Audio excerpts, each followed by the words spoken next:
Hello, hello, hello. It is me, your True Heel Phenom SP3. We are back once again with another interview for Tru Heels BTR, Between the Ropes, with the one, the only, I think a person that personifies True Heel Heat. This is Warrior Wrestling Week, and we have the number one heel, in my opinion, in Warrior Wrestling. It is the one, the only, Frank the Clown. Whew. Normally intros can be very hit or miss, right? That was a solid intro. I was preparing to hate the intro. Normally, when I get a less than stellar intro, that's when I go at someone. But I can't go at you. I respect that. So I'm known for my pretty solid intros. I aim for a 7. I usually fall in between an 8 and a 10. So thank you. I'll say a 7.5 this time. Little room for improvement, but it was much better than expected. Thank you. So we leave room for improvement for our next interview. So I love it. Touché. I love it.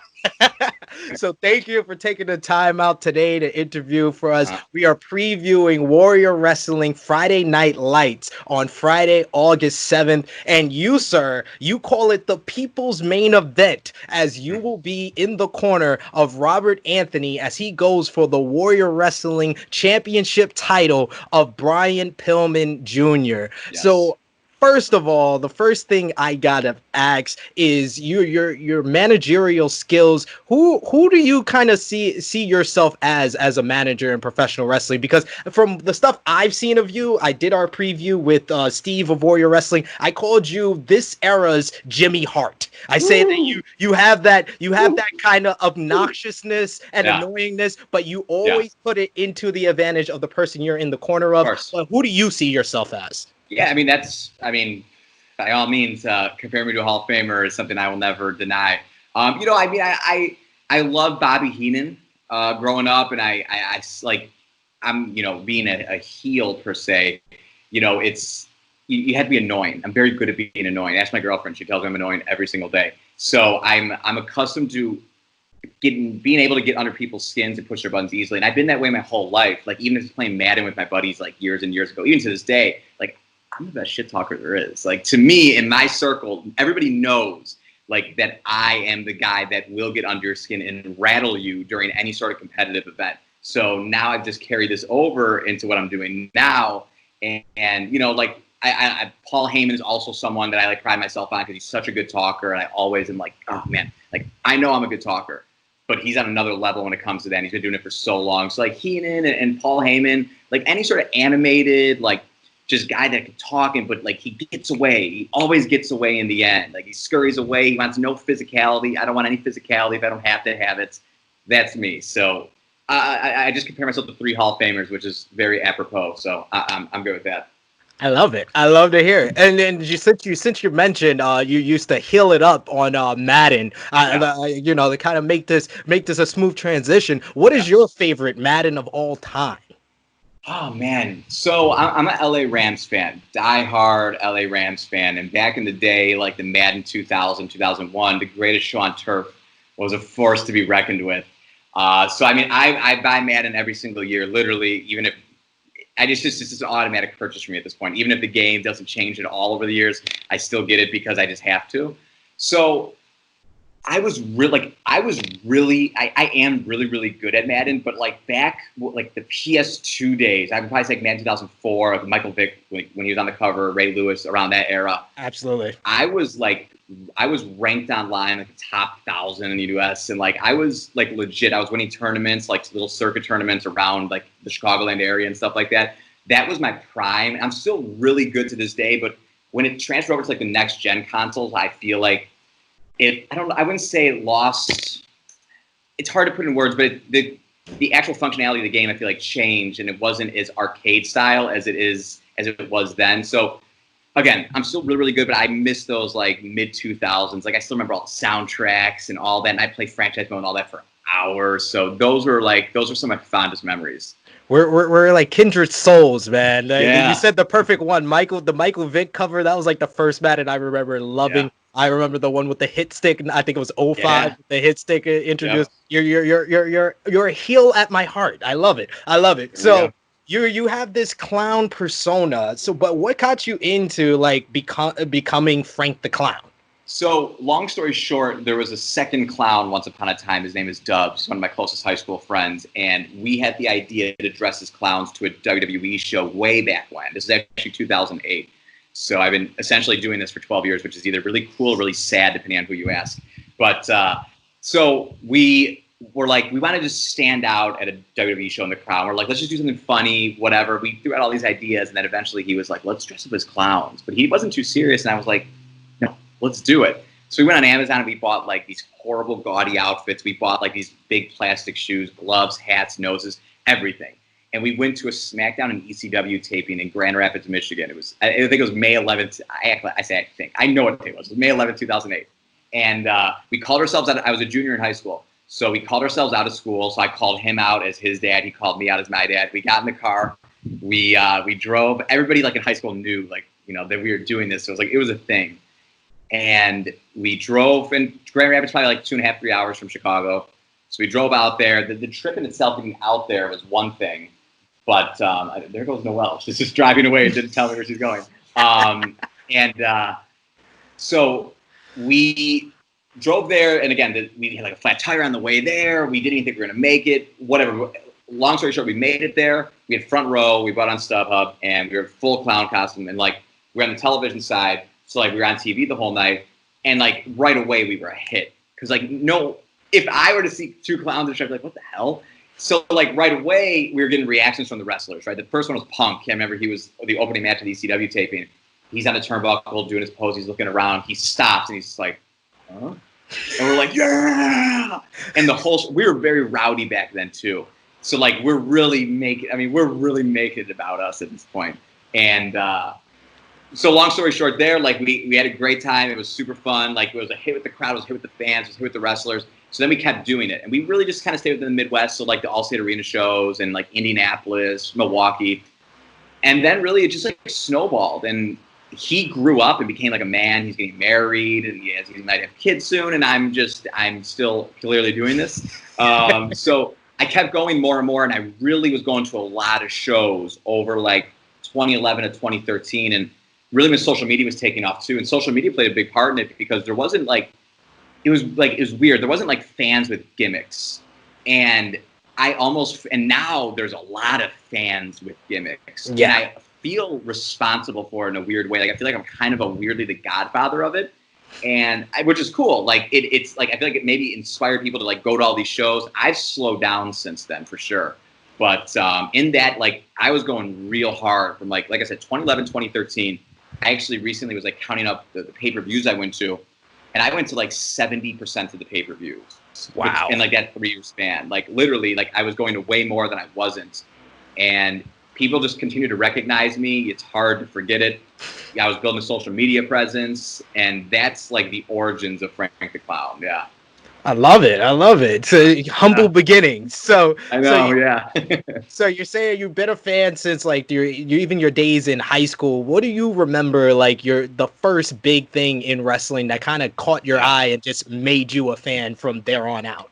The earliest memory I can trace it back to was the 1996 like Spring Break Nitro, where they used to do like the Club La Vila there in Panama City, where the NWO had just, I don't want to know, it might have been the night after they like came together or whatever, but they were like tossing Rey Mysterio into the trailers and spray painting the trailers and all of that. And that was it was either the Disney, maybe that was Disney, the MGM tapings. I don't know, but either way, that like show was my earliest memory of flipping through the channels with my dad. And then I was like, oh, what's this? And I'm going to be 30, so I was 6 at the time, and I was like captivated by it. I was like, what is this? I had never heard of wrestling, I never knew about it. And I was a WCW kid, like loyal to the bitter end. I wasn't even a WWF guy at all. Like I wasn't even flipping channels really. I was just straight WCW. I knew WWF existed, and I would occasionally tune in, but really I was WCW, lived and died until they got bought out. And my first WWF pay-per-view I bought was WrestleMania 17, which was the first show after WCW got bought. So I just smoothly transitioned over. That's a cool story right there. Just your origin story, and we don't get a lot of people that were WCW fans originally. oh my God, like I was WCW everything. I have all like the old merch. I got figures, everything. I mean, and I never even ordered a WWE pay-per-view ever, anything. Like it was just WCW, WCW, WCW. And even like people really crap all over the 2000s WCW. And yeah, there was some really silly stuff, but it's really entertaining. Like there was some entertaining stuff. And they were like pushing new stars around then, or they were trying to. And it was a really unique time. Like 2000 WCW is a completely different company to 1998, even like early 99 WCW. Yeah. So like I have very fond memories, and like I vividly remember like when the Demon debuted, and like when they did Chucky came in for an angle, and then they had like, you know, the Vampiro and Sting stuff. Like I vividly remember all of that. Oh, you can't see me.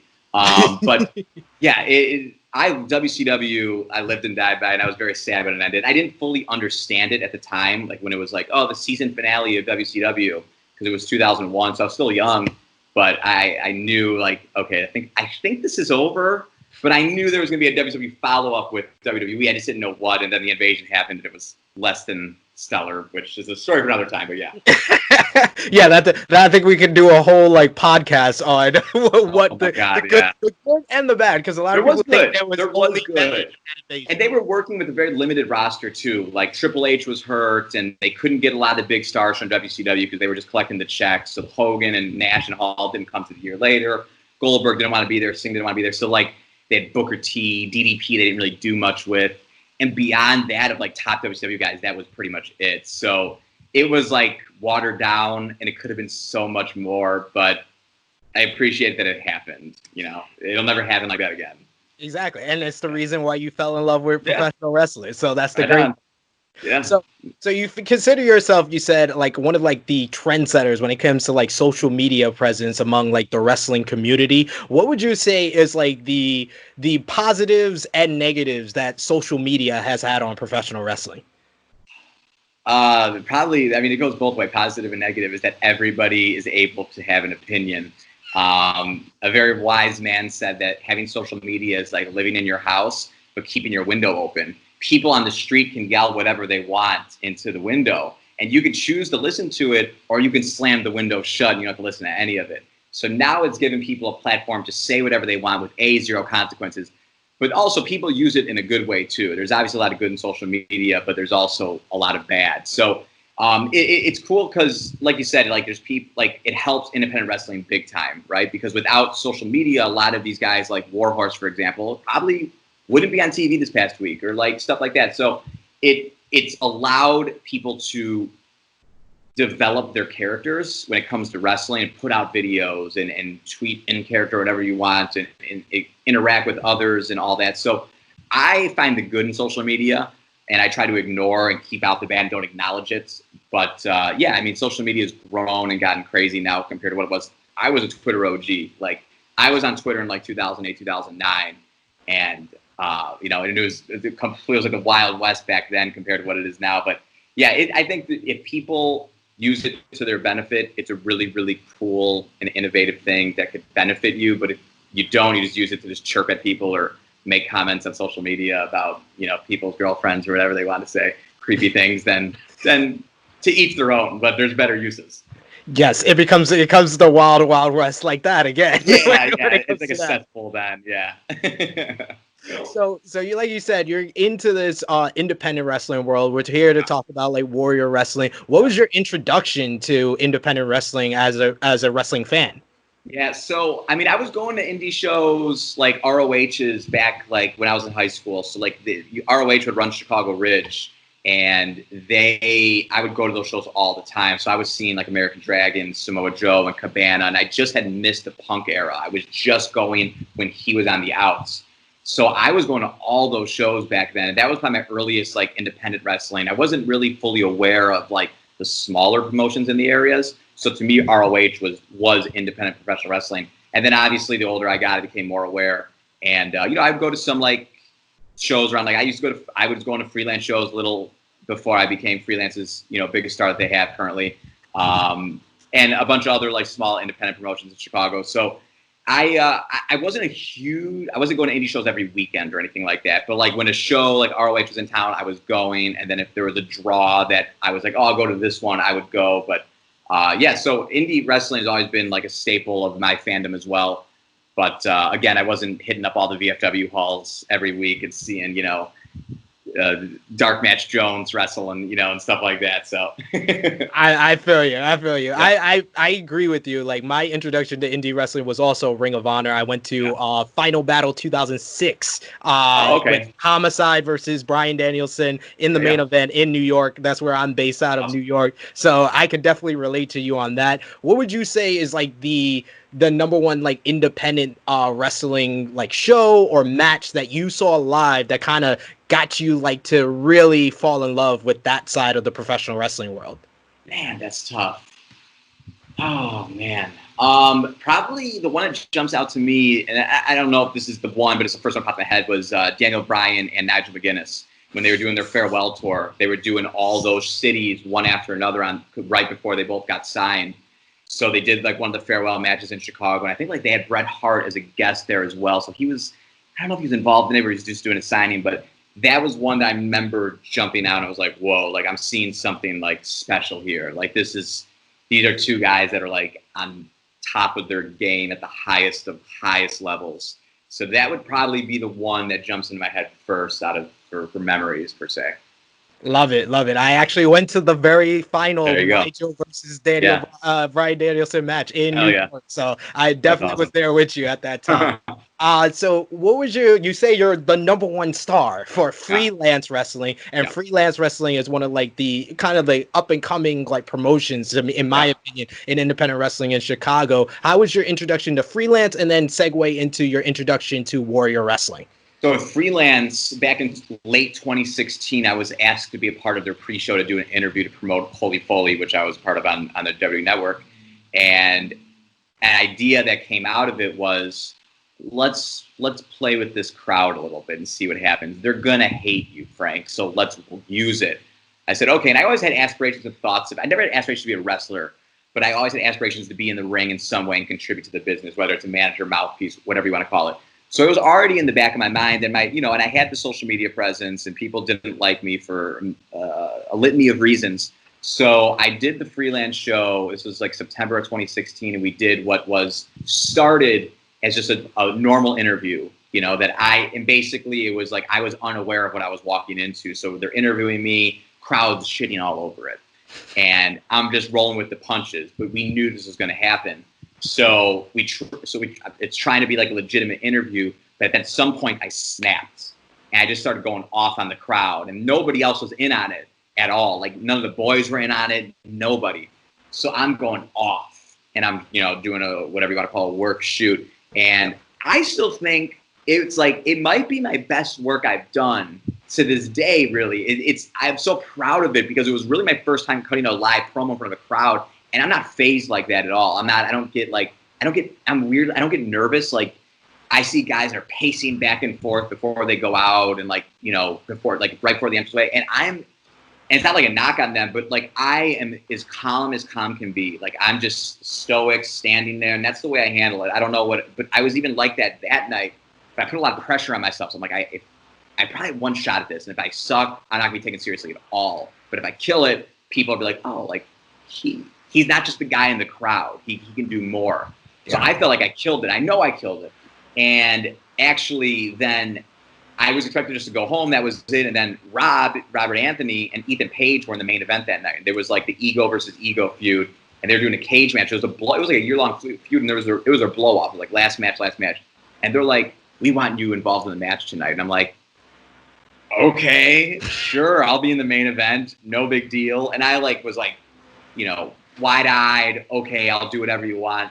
So I actually managed Ethan Page. Rob was the baby face, and Ethan was the heel. So they didn't announce it to the crowd or anything. So he comes out on the mic and he's like, one of my best friends are here, and I wanted to bring him out here. And it was me, and they hated it. Like, oh my God, he's back. And then I caught the bug. So I do that show with them, and then from there, freelance didn't book me for like 2.5 years. I don't even know why. I don't know. I never really asked. It is what it is, right? Yeah. And then I got brought back late 2018. That's when me and Rob brought me back this time. So it was like 2.5 years I was gone. I cut this big promo that I'm back. And since then, I've been a staple of it. And then to answer your other question with Warrior, one of my friends who was working with Alberto Del Rio, who was booked on Warrior Wrestling 1, he was talking to Steve doing Del Rio's business. And then Steve's like, yeah, we're doing this Hornswoggle and James Ellsworth match. So we want to get something else added in it. And my buddy's like, have Frank the Clown be the special referee. And he's like, will he do it? And he's literally on the phone with them. And I was with my friend Matt. And he's like, do you want to do this Warrior Wrestling show in Chicago Heights? I'm like, what am I doing? It's like special guest referee for Hornswoggle and Ellsworth. I'm like, yeah, I'll do it. And then that was it. So ever since then, I am Mr. Warrior Wrestling. I am one of, I think, 2 or 3 people that have been on every single Warrior show. So now this is going to be Warrior Wrestling 9. I think maybe Sam Adonis is one. Maybe Cage, I think. I don't know if Pillman's been on all of them. Pillman sucks anyways. But, I've been on every single one. And Warrior is like the coolest platform to be able to do whatever the hell I want and get away with it. So it's been a super cool just be a part. Like, again, and these are huge shows now. And even from show 1, it was huge. And even people didn't even believe it was going to happen because they're like, oh, they can't afford this. How is this show happening? And it did. And they continue to get bigger and bigger because Frank the Clown is involved. But, there's a lot of other great stars as well. So Warrior Wrestling is my playground, so to speak. I love it. So beside it being your playground, what do you think makes Warrior Wrestling stand out among, like, especially in Chicago when you got AAW, you got Freelance, and so many of the great independent stars come through Chicago. What do you think makes it stand out among the Chicago promotions and among independent wrestling in general? So obviously they're bringing in stars that you don't see every single day on a normal indie show. We've had Will Ospreay. We've had legends like Kurt Angle. We've had my girlfriend's father, who I'm pretty sure is in the room right behind me. He's supposed to be coming here. Mick Foley. They've had a lot of different characters, and I mean, anybody who's like is a name on the independent scene has now been on Warrior Wrestling for the most part.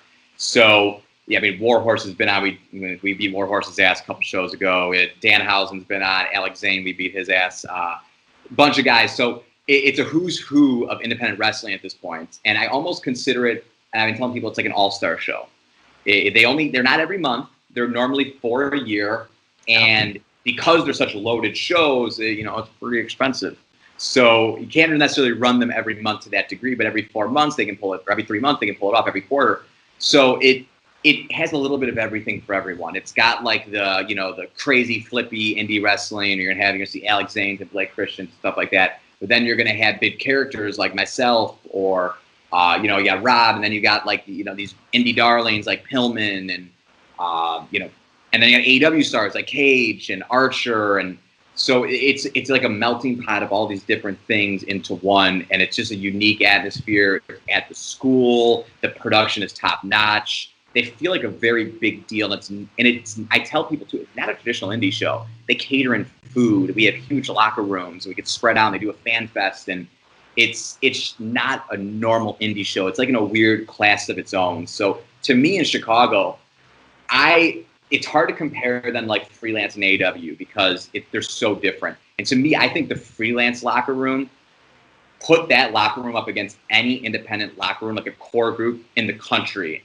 And I think ours is the best, and you could put anybody else against it. And then AEW obviously is there too. Freelance is better, I'm just saying, but much better. So, it's a great Chicago is a hotbed of indies at this point, and I'm glad to be a big staple of them. And I think they're just continue getting, when things get back to normal, I think hopefully they just pick up right where they left off. Absolutely. And this show is kind of going to be the marker for it starting. So to talk more about the show, I have to talk about your relationship with Robert Anthony. Like you just went over 4 years ago, your first introduction to kind of independent wrestling in Chicago. Yeah. You're in the opposite corner against him with his blood rival, Ethan Page. And now we turn the page 4 years later, and you're going to be in his there you go. You're going to be in his corner for the Warrior Wrestling World Championship on the line. So how is it with you and Robert Anthony? How has your relationship developed? Yeah, so really that first night I did that Freelance show where we hit it off. Afterwards, we kind of stayed in touch. And then I really laid low probably for about a year and a half or so after that. I wasn't really doing indie shows. I was just kind of trying to find my footing. I didn't really know. And again, people weren't taking me seriously at all. So I knew I had to like come in and really go guns a-blazing. I just needed an opportunity. That was always my thing. Give me an opportunity. I'll hit a home run. I'll get back in the batter's box again. I'll hit another one out of the park. But just give me that opportunity. So I was always yearning for that. So with Rob, he was like, look, at freelance, he's like, I'm kind of floundering. I feel like I'm getting near the end of my career anyways. He's like, I want to like revitalize myself. Let's do something together. I'm like, I'm in, dude. So we did the angle there. I came back, and it works because Rob's 38, 48, 58. I don't know. He's old, but so having me there allows him to bump less because now you have me on the outside doing little heat and stuff like that. And it injected some character into him that he probably needed at that point. And he'll be the first to tell you too, like, he's very straightforward. His thing is being a badass. Like, he can go with anybody in the ring, but he's not the one that had this big personality and, be dancing around. But that's me. That's where I come in. So I can dance around and be kooky and whatever you want to call it. And I could talk, and Rob could talk very well with the best of them. But now he doesn't have to. So I come in, I'm the mouthpiece. I get, I can sell the matches. I can get on the mic and run down everybody and whoever. And then Rob takes care of business in the ring. So it's a really cool pairing, and it's really worked. And we really, to me, were hitting our stride at the beginning of this year with freelance. I don't think, and nobody was getting as much heat as we were, to me, on the independents at all across the country as we were at the beginning of this year, especially at freelance. And they just hated us. And like when you put us against pure babyface like Kylie Ray or Pillman or whoever, it's just the dynamic works perfectly. We're not there to get cheered. We're not there to be cool. We're not there to like get the gifts and all that. Like, I'm there to main events. I'm there to be the star of the show. I'm there to be the talk of the town and lead Rob to victory. And we want to make the most money on the shows. We want the best spots. We want all of that. So we're not there to like slap hands and be friends with everybody. We come in, do our business, and get out. So kind of explain to the viewers at home who might not be familiar. You guys, you and Robert Anthony have been going at it with Brian Pillman Jr. for a while now. It's been probably the longest running rivalry in Warrior Wrestling. Oh, yeah. So kind of explain your hatred for Brian Pillman Jr. Yeah, Pillman is just a gnat that you can't get rid of. He's a stinky, smelly gnat that is always buzzing around in your face, and you keep trying to slap him out of the way, but then he just keeps coming at you. And I'm in Florida right now, and there's mosquitoes everywhere. I'm laying in bed, mosquitoes in my ear. I'm in the shower, there's mosquito flying around. I'm in the patio right now, I see mosquitoes everywhere. That's Brian Pillman Jr. So it started at Warrior Wrestling 3, I believe, and there was like a scramble match, and Rob won fair and square. There wasn't any weird tactics by me. I didn't distract the referee or anything. Rob didn't use a pole to beat Pillman. None of that happened. None of it happened. And from there, Pillman got, he got butthurt and he wanted to come back at us. So then Warrior Wrestling 4, Pillman versus Rob again. Again, Rob took care of business like he always does. And after the match, Rob tied him down. I chopped off a piece of Pillman's mullets. And he didn't like that. He didn't take too kindly to that. So then the brilliant idea of the powers to be that Warrior Wrestling came to me and said, we're going to do a hair versus clown match, which at the time seemed like a great idea. I wanted nothing more than to shave that filthy Joe Dirt mullet off of his head. But in the off chance that Rob lost the match, now Pillman has 5 minutes alone with me. So I went into that as confident as can be. I had my clippers, I had my scissors, and then Rob lost. I didn't lose. Rob lost, and Pillman had 5 minutes with me. Now, during the 5 minutes, I had the upper hand for about 4 of those minutes. Let the record tell you, okay? I was prepared for all possibilities, so I had a bag of powder with me, and that set the tone, and I took him out, and I had chairs, and at the end of the night, yeah, he attitude adjusted me through a bed of like 6 chairs, but that's neither here nor there. So we had not dealt with Pillman since then. I thought Pillman was gone and done with, and he can go do his little stuff, and he can go be on AEW and job out to the, FTR and tag with some long-haired Jungle Boy-looking kid and all that. But now Pillman wins the Warrior Wrestling Championship in some fluky way, in which I was a part of that match, may I add. It was a 4-on-4 War of Attrition match. For those who don't know how the War of Attrition works, the 4-on-4 tag match, and the winning team of that tag match then devolves into a 2-on-2. and then the 2-on-2 devolves into a 1-on-1, and then the winner of the 1-on-1 is the champion. So it's weird. It's a cool concept, weird match. So Rob beat Warhorse at the last Warrior Wrestling to be a part of it, and out of the kindness of his soul, handed me his spot. So in that match, I'm now competing for a world championship in my 4th professional wrestling match. And on my team was Lance Archer, Taurus, and who else was on my team? So we'll call them Team Frank the Clown. Right. If I'm being honest, I don't want to sound, I don't want to be disrespectful. There's another one of the Luchadors. So, so the match opens up, and Archer wants to get in there. Oh, big bad Lance Archer, Murder Hawk. And I said, no. I'm starting the match. Frank the Clown starting the match. I'm here to win the championship. I don't want any of these other dopes to screw it up for me. So me and Archer are going back and forth, right? He's getting in my face, and oh yeah, big bad Lance Archer. He's a big guy. I'm not the biggest guy in the world. I'm not backing down from anyone. So I tell Archer to beat it, and he cowers into the corner in fear of Frank the Clown like he should. And I turn around, and Pillman super kicks me in the face before I could even react. And I roll out of the ring, and I never recovered. I never even got to go back in the ring. I wasn't even hurt. I was shocked and disappointed, if I'm being honest. I didn't think that they deserved for me to go back in the ring, so I decided to lay on the outside for 15 minutes while my team got eliminated, and then I crawled to the back. And long story short, Pillman won the title. But it wasn't, I never got pinned. I never got submitted. I didn't do anything wrong for that match. So I was not at fault. So Pillman took my Warrior Wrestling Championship.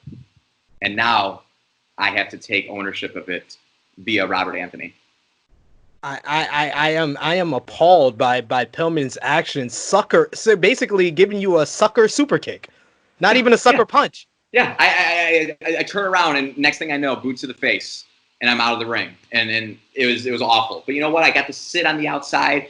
Fans were feeding me popcorn. I relaxed. Pillman even came over a couple other times, gave me a couple other licks, which I haven't forgotten about. But my team got pinned. I don't even know who got pinned, but it wasn't me, and that's all that matters. So in my first ever world championship opportunity, Brian Pillman Jr. cost me that, and now in his first title defense, I have to take it away from him.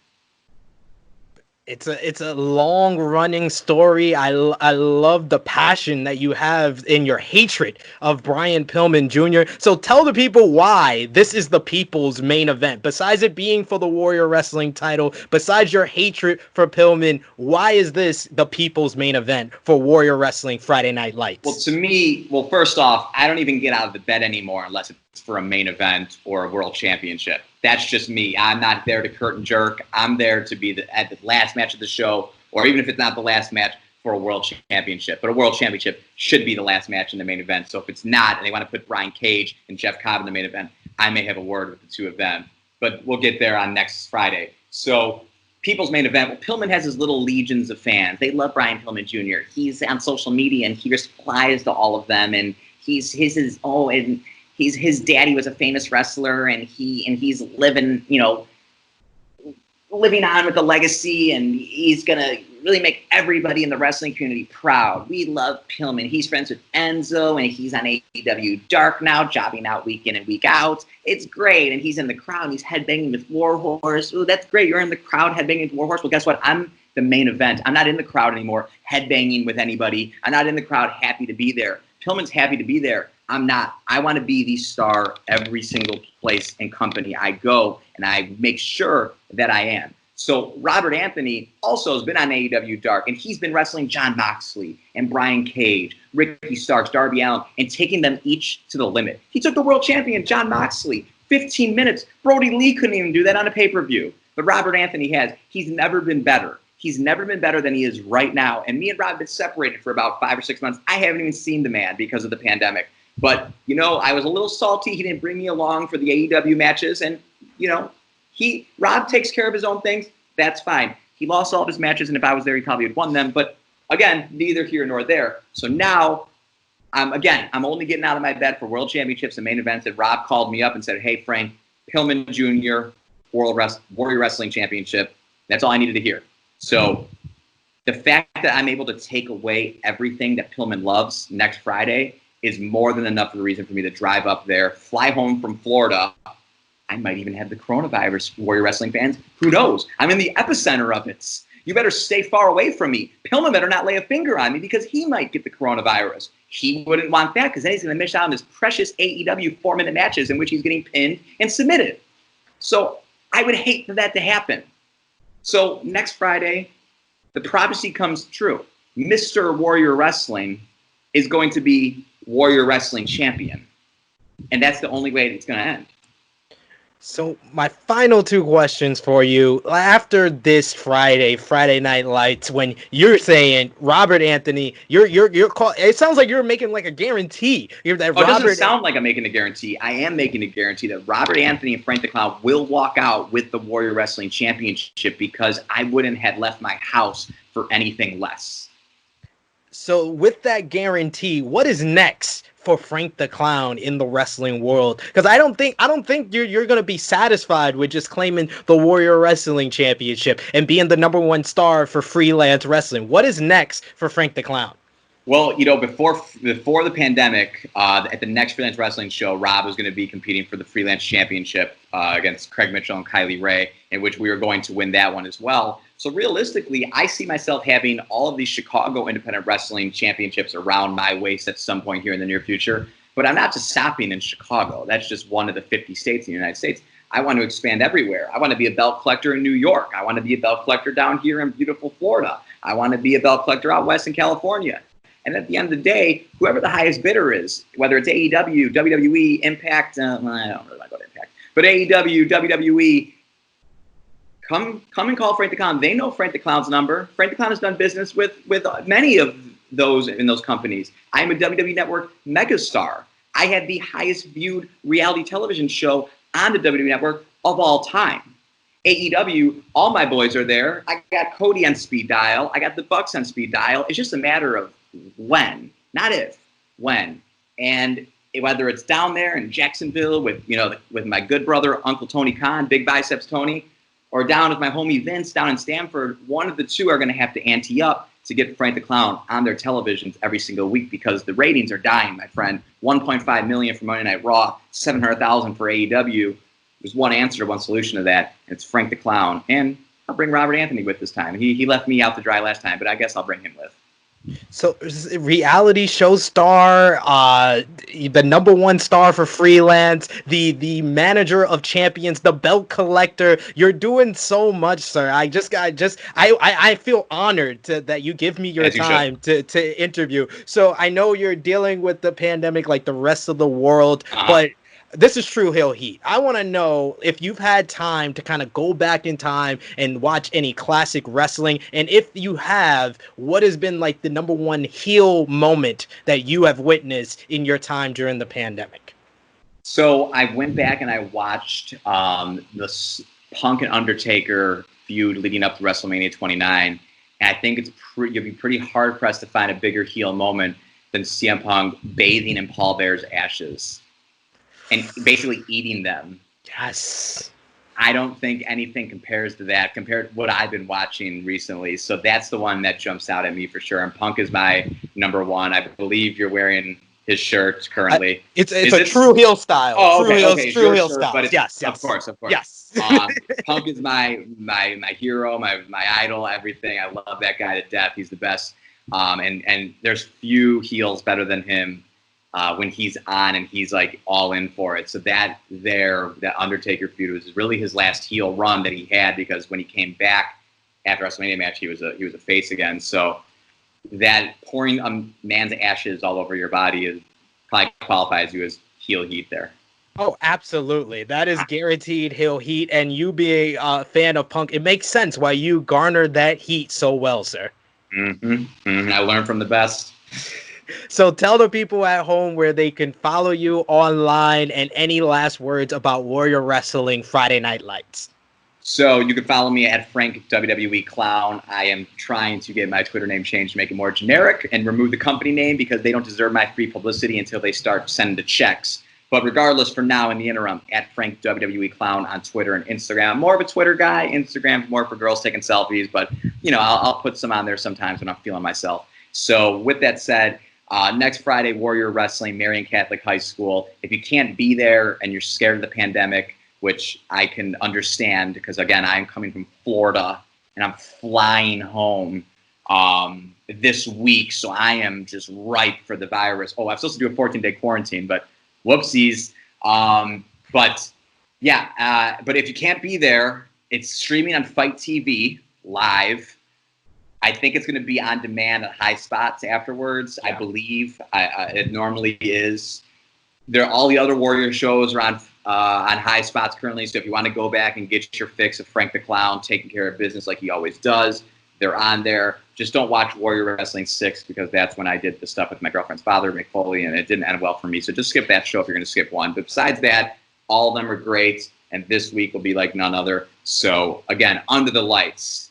I mean, it's just how unique and how cool is that? And I already have a grand entrance planned, as I always do. If you watch our Warrior Wrestling shows, I always have a special entrance. I have new gear. I'm coming. People have been waiting 5 months to get back in the ring. And to me, if you're away from the business or out of the ring for a while and you don't come back better, you don't come back looking different with a new attitude, then you shouldn't be in it. If you come back wearing the same stuff and you're doing the same things, then you need to continually evolve. Frank the Clown does that better than anybody. So I'll be coming with brand new dreads and all kinds of little tricks and different things up my sleeve. So all in all, it'll be a fantastic night for Frank the Clown. But even besides that, the card from top to bottom is stacked, and it's well worth the purchase. And I know you said things that you're wearing. Can you please show the people your Frank the Clown shirt? Because the people that come out for the fan fest, you gotta get that Frank the Clown shirt as well. I will be schlepping merch at the fan fest. I don't like doing merch tables. Frank the Clown does not do merch tables because Frank the Clown does not believe in merch tables. He does not want to interact with the grimy wrestling fans that he used to associate himself with, and now he realizes he's far beyond them. So he has to, by contract, do the fan fest reluctantly for Warrior Wrestling. So I will be there, 6 feet apart. Make it 12 feet. Hopefully, I don't want anyone, their little kids and all their grandpas and grandmas. I don't want them near me. So with that, but I still will be selling. I have various shirts. I have ProWrestlingTees.com/Frank the Clown. Buy my shirts on there. I will take your money. I will bathe in it, and I will continue to build my mansion around me and sleep in my California king size bed. So there you go. Love it. Thank you so much for your time, Frank. I appreciate it. I think you're the reason why Tru Heel Heat is sponsoring the Warrior Wrestling Championship match as Robert Anthony with Frank the Clown in his corner goes at it with the Warrior Wrestling champion, Brian Pillman Jr. Brian Pillman, I fear for you, sir. I fear for you, sir, because you might not walk out with that title. And He will not. The way Frank is talking, he might not even walk out with all of his hair. So I look forward to it. If you guys are not in the Chicago area, if you can't get a ticket for this show, like Frank said, order it online, order it on Fight TV. It is very affordable, and support independent wrestling and support Warrior Wrestling. So for Frank the Clown, it is me, your Tru Heel Phenom SP3. This has been Tru Heels BTR Between the Ropes with Frank the Clown. We are signing off until next time.